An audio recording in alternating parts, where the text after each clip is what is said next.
tu viacerí videli. Minulý rok sme si hovorili o tom, čo správa domov ako taká je. Takže k tomu sa vrácať nebudem, to všetci veľmi dobre viete.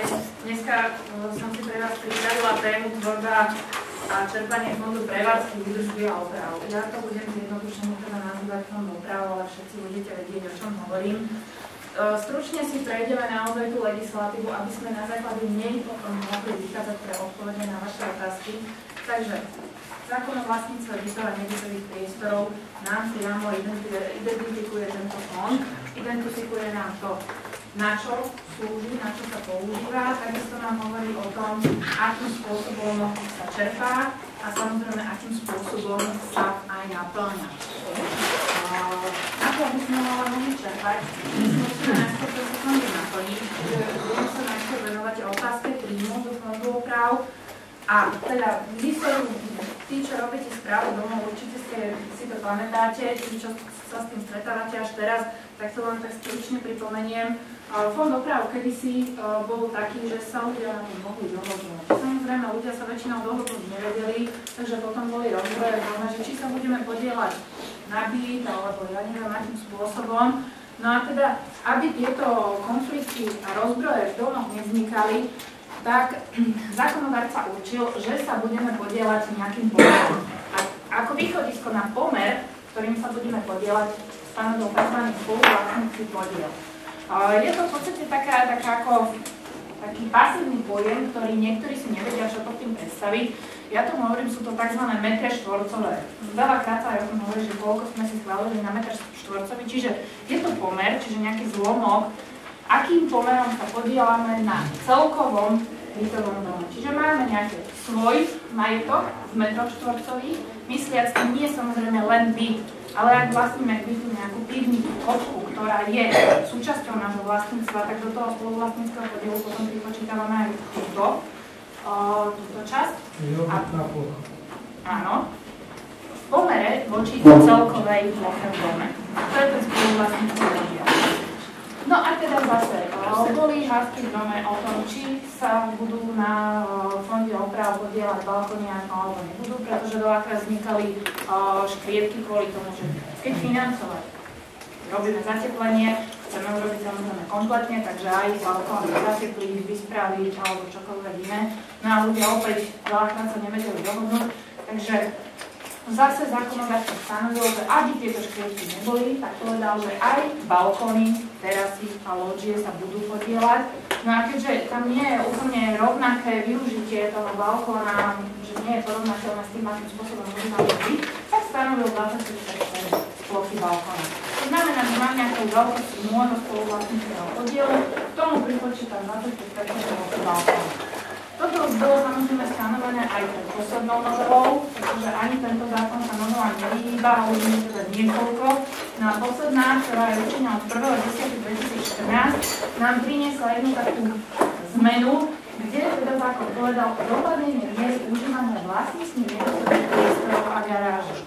Tu sprízvukujem toto nebytových priestorov a garáží. To znamená, tú mieru využitia nebudem rozlišovať pri bytoch, bez ohľadu na to, či budú na podnikateľské účely alebo na bežné bývanie, jednoducho pokiaľ to bude byť, tam mieru využívania nemôžem zohľadniť, myslíme teraz fondov právnej služby. Ale ako náklad pôjde o nebytové priestory a garáže, podotýkam, ktoré sú v osobnom vlastníctve, nie spoločné, to je rozdiel. Takže tie, čo sú v osobnom vlastníctve, tak tam zákon povedal takúto vetičku. Samozrejme, zabudol povedať, že ako tú mieru ako ju zohľadním. Takže tá otázka zostala tak vysieť, nie je to zákonne doriešené a teda je to potom naozaj na tom, aby sa ľudia v dome dohodli, zjednodušene povedané pohádali na tom, pretože veľakrát práve ide o tie priestory, ktoré máme nejaké nebytové priestory, ktoré síce vo vlastníctve sú, ale sú tam nejaké kancelárie, trafiky, kaderníctva, ktoré potom samozrejme hovoria o tom, že oni nevyužívajú ten dom, potom majú samostatné školy, nevyužívajú schodisko. Tak potom si nárokujú na zníženie tej pomernej časti, ktorou sa budú podieľať na fonde oprav. Otázka znie, či je to oprávnené. Zákon sa tvári, že áno. To už či to naozaj tak je, alebo nie je, to už samozrejme potom si musíme v tom dome konkrétne posúdiť, pretože či sa zbavia zodpovednosti, keď sa nebudú podieľať na niektorých častiach, to som si nie veľmi istá. takisto či nevyužívajú tie odchodové múry, základy a tak ďalej.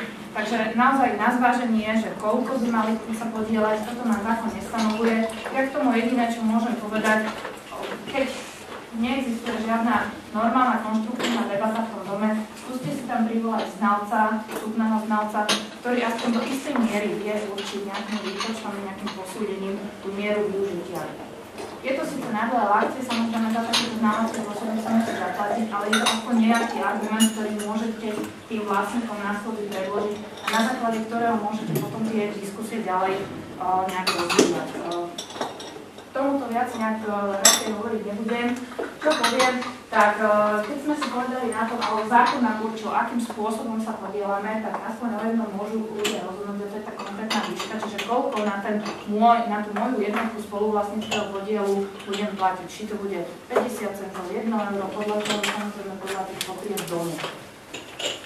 No a čo sa týka tej samotnej tvorby fondu oprav, i keď základnou zložkou sú práve tie naše predávky, ktoré do fondu dávame každý mesiac, čiže vlastníci, ako sa podielame, tak do toho fondu nám môžu potom príjmuť aj iné prostriedky.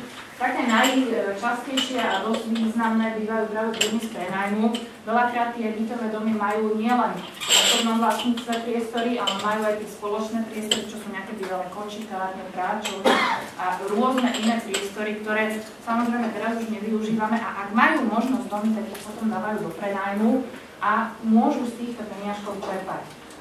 Nezabúdať nikdy samozrejme na to daňové hľadisko takto získaných peňazí, ale každopádne ten príjem z tohto využiteľný je. Takisto niekedy bývajú fásádne plochy v prenajme, toto vy už dobre ovládate. No a okrem týchto sú také tie drobnejšie položky ako kreditné úroky, keď máte nejaké sporenie, napríklad by ste mali zrovna to stavebné sporenie, ktoré tu dneska odznelo, tak máte tam nejaké úroky, toto môže byť príjmom fondu.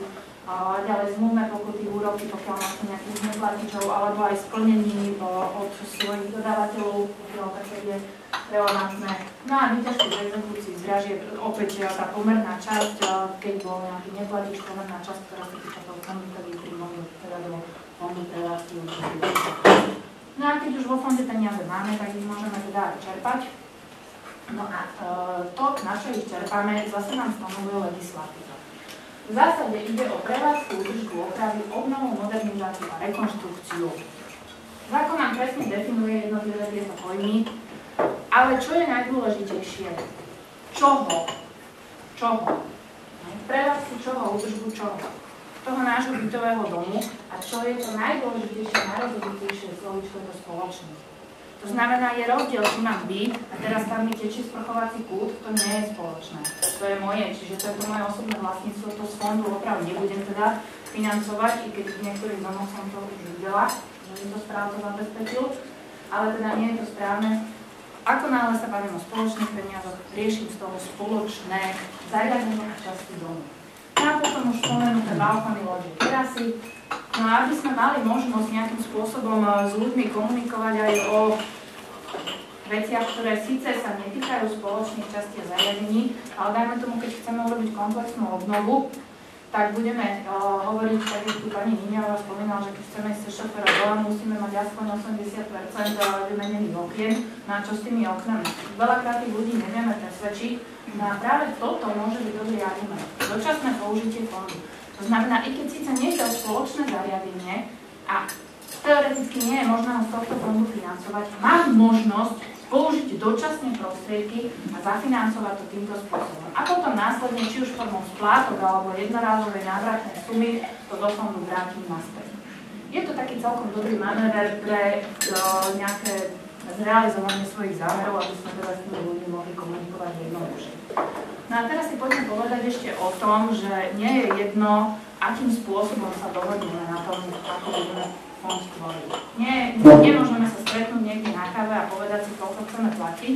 Toto odsúhlasovanie musí mať nejakú štátnu kultúru. Opäť ja to budem hovoriť už len z pohľadu tej súčasnej legislatívy. Aj keď predtým sme boli zvyknutí na nejaké nadpolovičné väčšiny, tak teraz už nám legislatíva jasne hovorí, že keď budeme hovoriť o hlasovaní, predpokladajme, že sme na schôdzi alebo zhromaždení vlastníkov, tak nám tam musia dovesť 2/3 vlastníkov z domu. Keď ich tam už máme, keď sme ich tam dostali, potom môžeme hlasovať nadpolovičnou väčšinou prítomných. O tomto konkrétnom bode samozrejme. Čo ale keď ich tam nemáme? Keď nám nedojde dosť ľudí. Môžeme hlasovať v zásade o niektorých veciach po hodine, to tak zostalo, po hodine od začatia, môžeme hlasovať nadpolovičnou väčšinou prítomných. Avšak fond oprav sa tohto netýka. Tam je výnimka, ako náhle nám nedojde na schôdzu dosť ľudí, nemôžeme na schôdzi o tom rozhodnúť právoplatne a teda musíme využiť inú formu. Buď to budeme zvolávať schôdzu, dotedy sa nám to nepodarí, čo je ale nezmysel. Takže potom asi zvolíme tú druhú formu, a to písomné hlasovanie. Čiže rovnocenným spôsobom môžeme rozhodnúť písomne. Tam však už potom nebudeme sa baviť o nejakých prítomných, pretože tam na písomnom hlasovaní jednoducho by sa mali zúčastniť všetci. Čiže tam už potom rozhodujeme nadpolovičnou väčšinou všetkých vlastníkov. Je to rozdiel, na schôdzi môžem použiť nadpolovičnú väčšinu prítomných, čiže keď si to suma sumarum poviem, tak 1/3 ľudí môže rozhodnúť o výške tvorby fondu oprav, ale keď ich tam nemám, nadpolovičná väčšina všetkých na písomným hlasovaním. Potom samozrejme je veľmi dôležité, akým spôsobom tú schôdzu alebo to písomné hlasovanie zvolám. Je určené zákonom, že musím vopred oznamovať. Keď ide o schôdzu 5 pracovných dní dopredu, musím oznámiť každému vlastníkovi, doručiť pozvánku, ktorá bude obsahovať presne body tej schôdze. Keď ide o písomné hlasovanie, tak tam 7 dní dopredu musím informovať spôsobom v dome obvyklým. Sú tam samozrejme rozdiely, to znamená, keď prídete k tomu konkrétnemu hlasovaniu, ktoré chcete, treba vždycky nahliadnúť do tej legislatívy, čo v tom konkrétnom danom bude hovoriť, pretože to, čo vám hovorím dnes, už od 2 roka nemusí platiť. Takže v zásade vždycky, keď ide o takéto dôležité body, tak si poviem presne, čo konkrétne mi ten zákon hovorí, ako dopredu to musím informovať, akým spôsobom, lebo rozdiel. Schôdza, zhromaždenie musím každému jednému doručiť, nehovorím, že preukazateľne to nie je, ale doručiť. Na druhej strane, keď mám písomné hlasovanie, tak stačí spôsob v dome obvyklý. Takže sú tam rozdiely, takisto je rozdiel 5 pracovných dní versus 7 kalendárnych dní. Aj keď sa to javí byť rovnaké, nie vždycky, keď máme nejaké sviatky, takže na toto si dávam pozor. No a potom samozrejme na to, aby sme tam mali dostatok ľudí. Pokiaľ ich tam nemáme, jednoducho na tej schôdzi o tomto rozhodovať nemôžeme. Potom je tam ešte taká novinka v zákone, kde keď budem o nejakom bode hovoriť do 1 roka od právoplatného rozhodnutia. Všetci asi vieme, čo znamená právoplatné rozhodnutie. Vieme? Nevieme. Právoplatné znamená, že sme sa o tom dokázali uzrozumieť. Dajme tomu, dneska máme schôdzu, máme tu 2/3 ľudí a nadpolovičná väčšina prítomných rozhodla. Čiže máme právoplatné hlasovanie. Za predpokladu, že to nikto nenapadol na súde, to teraz nechajú. Ak máme takéto rozhodnutie, je právoplatné a pokiaľ do 1 roka by sme chceli o tom istom hovoriť, dajme tomu, dneska sme hovorili o zvýšení fondu oprav a teraz zistíme po 2 mesiacoch, že niečo sa udialo a potrebujeme o tom hovoriť znova a znova zvýšiť fond, znamená, o tom istom budeme hlasovať po právoplatnom rozhodnutí, vtedy už potrebujeme väčšiu, ja to hovorím zjednodušene, väčšiu väčšinu, ako sme mali predtým. Čiže ak sme mali nadpolovičnú väčšinu prítomných, tak potrebujeme dosiahnuť nadpolovičnú väčšinu všetkých. No a potom sú tam samozrejme odstupňované tie veci, ktoré sme odsúhlasovali 2/3, dajme tomu úver, tak tam už potom musíme mať 4/5. To je taká novinka, ktorá tam vznikla, takže tam už mi nestačí zjednodušene povedať, že nadpolovičná väčšina toľko. Tam už musím hľadať ako keby ten ďalší stupeň, tú väčšiu väčšinu, ako som mala. No. Takže aby sme si to nekomplikovali, ak máme možnosť počkať, tak počkáme ten 1 rok. Ak tú možnosť nemáme, tak sa snažíme dosiahnuť čo najviac hlasov, aby to nebolo napadnutelné. No, teda, aby sme naozaj prešli k tej praktickej časti, ktorá je podľa mňa podstatne dôležitejšia, lebo tam sú potom také nejaké nuancy, tak si na otázkach tie, ktoré prichádzajú od vás, ukážeme v podstate niektoré také, ako vás naviesť, akým spôsobom posudzovať potom do budúcna, čo áno, čo nie. Takže prvá otázka. Ako stanoviť optimálnu výšku príspevku do fondu prevádzky údržby a oprav? Máte na to nejaký kľúč, akým spôsobom to robíte? Empiricky vysledované. Empiricky vysledované. Vy ste jeden z mála, možno, lebo väčšinou, čo viem, tak to robia novedla v dome, platia toľko, poďme toľko platiť aj my, lebo chceme mať takú istú farbu na dome, ako oni majú. Takže tento spôsob asi nie je ten najvhodnejší, keď veľakrát najskladnejší. Takže môj taký návrh návod, ktorý ja zvyknem teda používať je. Samozrejme viem, koľko vo fonde mám v súčasnosti. Ďalej viem, čo v danom roku budem robiť, čo sú veci povinné. To znamená tie certifikácie, revízie, viem, čo sa robí raz za 12 rokov, 12 mesiacov, viem, čo sa robí raz za 5 rokov, raz za 4 a tak ďalej. Čiže mám stanovený nejaký plán oprav, ktorý vo finále už musíme zverejňovať do konca novembra predchádzajúceho roku, takže ten už vieme. Tam zhruba viem orientačne sumy asi, koľko ma to bude stať, čiže si rozpočítam na každý mesiac, koľko budem potrebovať. Lenže to by nestačilo. Potom sú tam veci, ktoré viem, že máme odsúhlasené a v danom roku chceme, ale nejde o povinnosti. Najmä tomu chceme si vymalovať, viem, že nám to bude stať toľko a toľko.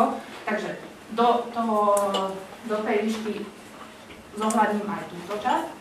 No a potom takisto vieme, ak máme nejaké dlhodobé záležitosti, ktoré plánujeme, ktoré sú väčšieho charakteru, nie je nejaká malovka, ale viem, že chceme robiť strechu, momentálne na ňu nemáme, chceme ho robiť v horizonte, dajme tomu 3 rokov. Zhruba orientačne tá strecha, vymyslím si, bude stať 100 000 a viem si rozpočítať 100 000 deleno tých 36 mesiacov, koľko asi budem potrebovať. Takže toto všetko do seba vrátam a z toho mi vyjde nejaká predpokladaná výška, koľko budem potrebovať. Lenže fond oprav slúži aj na iné veci a to je to najdôležitejšie hľadisko rezerva. Keď sa náhodou niečo stane, keď budem mať nejakú havarku v dome, to nikdy neviem dopredu, kedy sa stane, v akom rozsahu sa stane a koľko to bude stať. Takže potom aj v tom dome je dobré si dať nejakú rezervu. Keď ide o dom, ktorý je relatívne v dobrom stave, sú tam veci zrekonštruované, alebo je to novostavba, predpokladajme nie je fušerina, tak vtedy samozrejme tá rezerva nemusí byť taká veľká, ako keď budeme mať starý 50-ročný dom, kde sme zatiaľ nepreložili krížom slamu, tak potom aj tá rezerva, tá potreba tej rezervy bude väčšia, pokiaľ teda nemáme našetrené. Takže toto všetko si zohľadním, no a samozrejme musím potom myslieť aj na to spoločenstvo ľudí, ktorí v danom dome bývajú, pretože inak sa mi budú môcť podieľať na tej tvorbe nejaké babičky, ktoré teda žijú z 280-eurového dôchodku, a ináč sa budú na tom fonde podieľať potom nejakí podnikatelia, ktorí bývajú v nejakých naozaj lukratívnych štvrtiach, aj keď teda niekedy tá debata s nimi je možno ťažšia s tými babičkami, ale každopádne aj toto je hľadisko, ktoré musím zohľadniť a teda nejakým spôsobom argumentovať v tom dome. Takže to je asi tak k tejto otázke. Ďalšia otázka častá býva odmena zástupcových vlastníkov. Tam sú dva aspekty. Prvý aspekt je, či to financovať z fondu oprav. Áno, alebo nie? Nie. Asi vieme prečo. Predpokladám, že ten predseda alebo zástupca vlastníkov nie je spoločné zariadenie. To je veľmi jednoduchá otázka. No, ak bude, potom ho môžeme financovať z fondu oprav, ale nie. Takže ten fond oprav by nemal na toto slúžiť. Aj keď ja sa priznám, že ja sa s týmto až tak nestotožňujem, pretože keď sa bavíme o prevádzke, tak čo to tá prevádzka je, ale teda keďže tá definícia už v zákone je a toto do toho nespadá, tak nie, fond oprav na to neslúži. No a teraz ďalší aspekt, odmena zástupcov. Majú tam byť podľava z odvody alebo nie? Jednoznačne. Tam proste je to síce, nám sa to síce nepáčilo, lebo tie odvody sú dosť vysoké, ale každopádne sa tomu nevyhneme. Musíme tam zohľadiť odvodovú povinnosť, takisto aj daňovú. Samozrejme sú tam rozdiely, či bude brigádny dôchodca, ja neviem kto, takže tá výška odvodov nie je vždy rovnaká, ale musí byť určite súčasťou tej odmeny. No a potom ani takáto položka, čiže ani tie odvody nemôžu ísť z fondu oprav.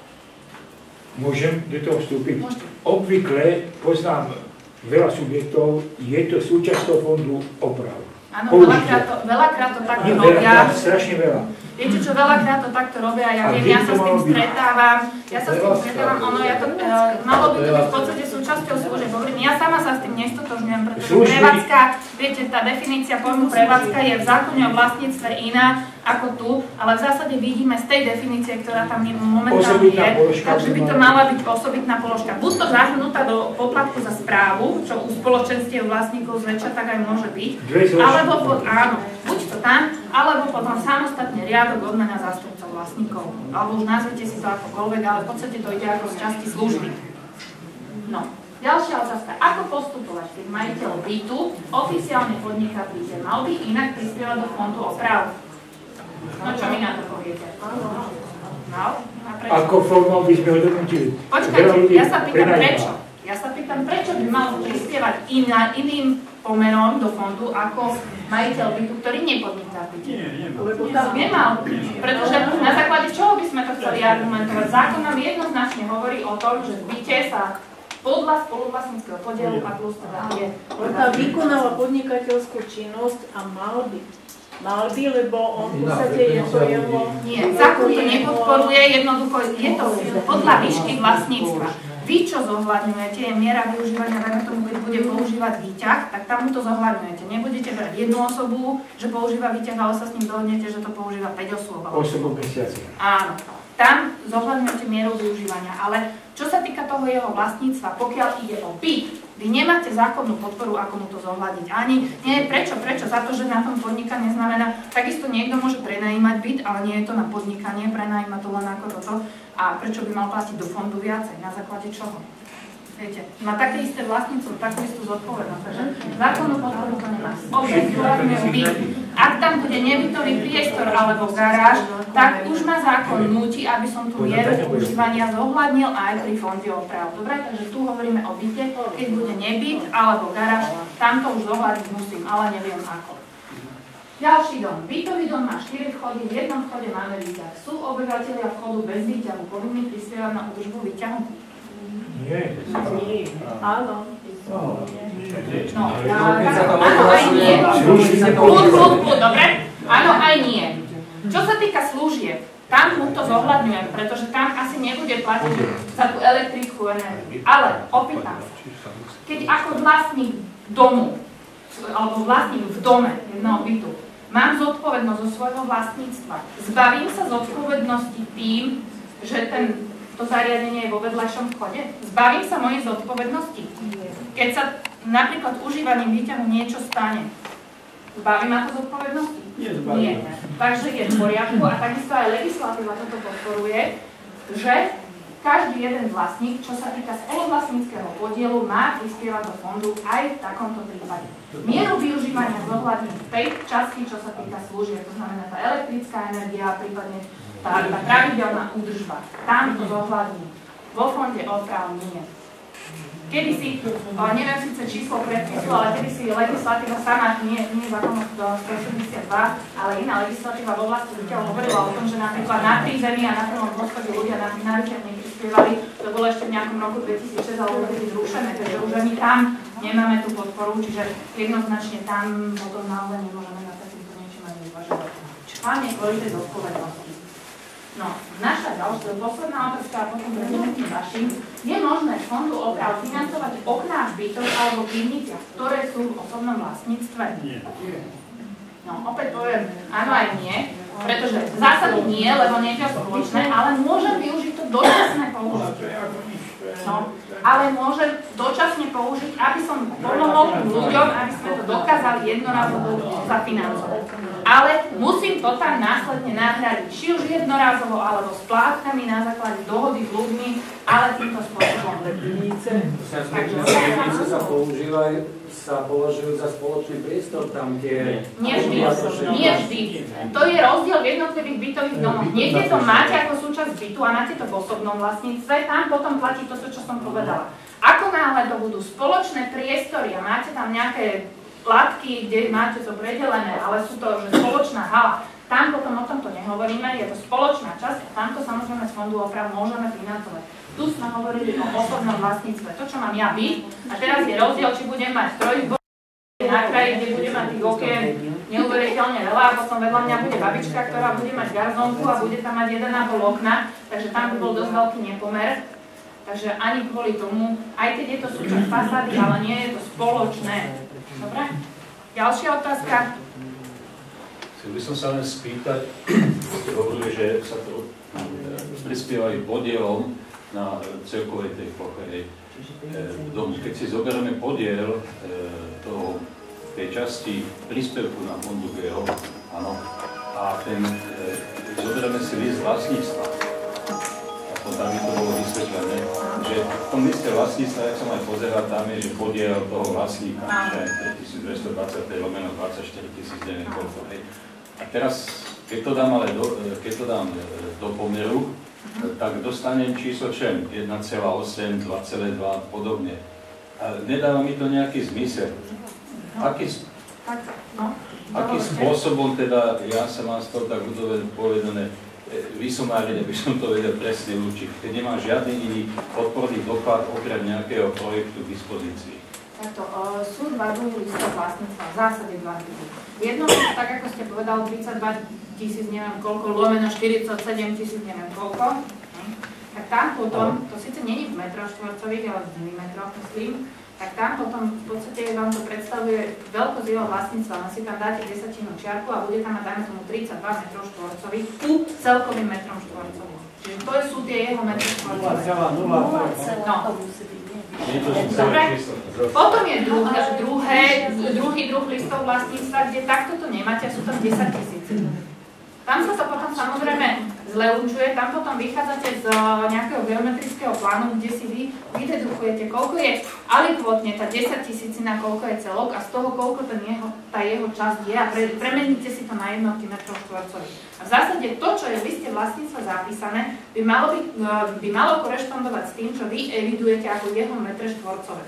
Hovorím, balkóny tam nie sú, v spoluvlastníckom podiele balkóny nevidíte. Vidíte tam jeho byt, a keď tam má pridruženú nejakú pivnicu alebo nejakú veľakrát bývajú v tých starších domoch, takže mám takto byt, vyjdem von a mám tam nejakú svoju komoru alebo niečo takéto. Tak takéto veci tam v tom spoluvlastníctvom sú. Pokiaľ je to spoločné, tak to tam nie je a je to v tom celkovom. Najjednoduchšie na metre štvorcové. No hovorím, musí sa, keď to máte priamo v LVčku napísané v tej forme 3280 lomeno 47 500 niečo, tak to sú metre štvorcové. Ako náhle sú 10 000, tak to premieňam na tú zložku tých metrov štvorcových. Vyjdem z nejakého geometraku alebo niečo, čo máte, alebo tam to nevyčítate tie metre štvorcové. Áno. Áno. Ďalšia otázka. Môžem sa opýtať potom, z akého čísla počítam tých 25% balkóna. Plochy balkóna. No, máte nejakú zmluvu, kde si dotyčný kúpil byt, tak tam mal napísané, nie je to rozdelené. Má jedno číslo. Potom nemáte voľný, tak potom jedine naozaj. Ak je to súčasť toho čísla, tak by ste to mali z toho vyňať. Ukludníme sa, dobre? Mali by ste to z toho celého čísla vyňať a tú plochu balkóna potom dávať len tých 25%, lebo inak by vám to vstúpilo celé. Ale zväčša v tých zmluvách máte tak, že vlastní užitkovú plochu, ja neviem, 85 metrov štvorcových, a plocha balkóna je treba 5 metrov štvorcových. Z tých 5 zoberiem, že to bude mať nejaké 1,25 a na liste vlastníctva je len balkón tam nie je. Na liste vlastníctva je len keď nemáte ako inak treba zmerať. Dobre, ale máte potom priamy predseda spoločenstva s metrom, odmerať a čo máte? No keď nemáte ako inak, tak áno, ak ste ich náhodou neošidili, lebo keď vám príde na kontrolu Slovenská obchodná inšpekcia, tak sa to môžu vás potiaľať a sú do toho Ešte takú otázku, že keď máme príklad... Ale súd, poprosím, aby sme počuli všetci. Máme podľa projektu plochu balkóna, povedzme, 5,80 m. No. A teraz príde k zateplovaniu, urobia nám aj zateplovanie steny balkóna, áno, a tá plocha samozrejme teraz sa nám o niečo zmenší. Medzi tým potom príde k predaju bytu, alebo teda, áno, príde tam nový vlastník, hej, a ten povie, však ja nemám taký veľký balkón a s centimetrom mi dokáže, že je to takto a takto. Vychádza z toho projektu alebo z tej skutkovej podstaty? Vy, keď urobíte nejakú zmenu, tak vždy by ste mali mať tzv. Projekt skutkového vyjadrenia a tam by mali byť zachytené potom tie nové plochy. Malo by to tak byť, čiže dajte si vypracovať ten projekt, v zásade by ste ho mali mať, ale stretávam sa s tým, že to nemajú, lebo to firmy neurobia, ale malo by to tak byť, čiže mali by ste z tej skutočnosti vychádzať. Ak došlo k zmene a k zmenšeniu plochy, treba samozrejme o tom uvažovať aj do toho počítania príspevku. Ja by som vás poprosil, ako je to v nových bytoch, povedzme od roku 2005 ošetrené? Čo? No, tie plochy balkón, to už je dané, alebo teda je užitková plocha bytu. A ako je to právne ošetrené? Ale nerozumiem otázka, čo ako je ošetrené? No, ten podiel, tie balkóny sú, alebo nie sú? V liste vlastníctva? Balkóny nie sú v liste vlastníctva. Nie. Neboli a nie sú. Neboli a nie sú. Pokiaľ to tam máte, tak to nemáte správne zapísané. Dobre, posledná otázka. napríklad tým zakúpaním sa zvýši tá plocha, to je logické, a potom do fondu držby o tom nie, budeme prepočítať tých 20%. Ale vychádzate sa aj skutkovej plochy. Ale u všetkých pýtajú to. Áno, všade, áno, jedno. Áno, rozumiem. Áno. Dobre, ďakujem veľmi pekne za vašu pozornosť. Viete čo? Už budeme môcť dať ďalšiu prednášku, takže potom keď tak dojdete za mnou kľudne po skončení seminára, ja vám veľmi rada na to odpoviem, dobre? Alebo si napíšte, keď by sme nestihli, napíšte si do tých vašich papierikov, mne to určite sa mi to dostane a potom keď tam uvedete mailovú adresu, tak vám potom jedno. Takže ďakujem veľmi pekne za pozornosť.